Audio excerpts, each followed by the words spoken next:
What is going on, guys? Your boy Joey Shakes coming to you guys with a video right now. So I want to go over some roster moves that happened with the Philadelphia Eagles yesterday.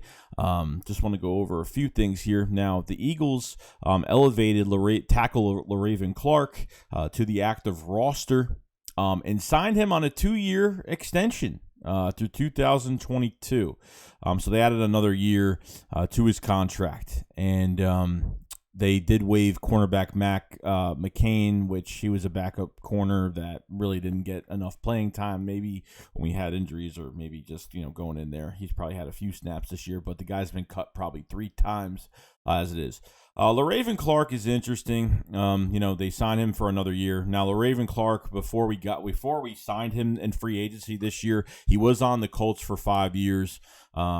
He played left tackle, right guard, and right tackle, but I think he was hurt the offseason with us, and I think he was hurt again during the season. I think he was hurt twice this year. So, I mean, a player that could play multiple positions on the offensive line, and obviously they're bringing him up just in case for depth purposes. I don't know how good he could be. He was good with the Colts. I think he started like 40-something games in his career. I'm not really sure. But as of right now, he knows multiple positions. That's why the Eagles really picked him up. The more you know in the offensive line, the more worth you have to the offensive line and the team in general. The offensive line is really the anchor for this offense, obviously, because nothing works without it.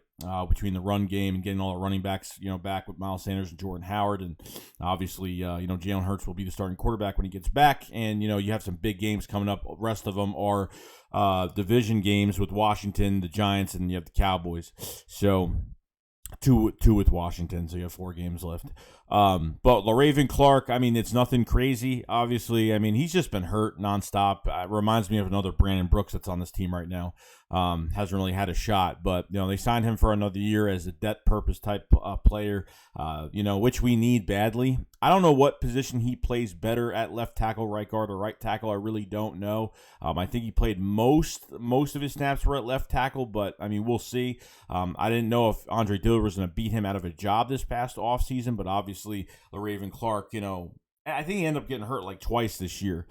He really hasn't had a chance to get on the field. So they signed him for another year. Obviously had to make room for him. So that's when they waived cornerback McCain. That really, it hasn't done much. You have Tay Gowan, you have Zach McPherson back there behind Darius Slay, Avonte Maddox, and Steven Nelson. Other than that, guys, that's pretty much it. Nothing crazy, nothing serious, but Waive Clark, you get more depth. I mean, look, they're definitely going to draft another offensive lineman in next year's draft in 2022. There's no doubt about it in my mind.